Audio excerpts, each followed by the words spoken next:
tahun 1948. Indonesia masih bayi.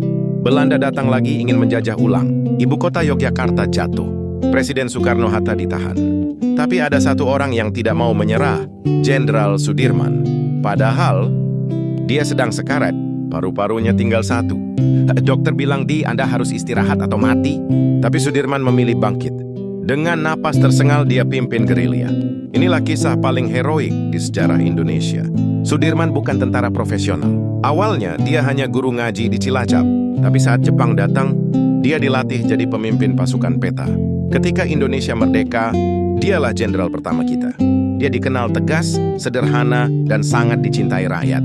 Pasukannya bukan tentara bayaran, tapi petani kuli pemuda yang rela mati untuk merdeka.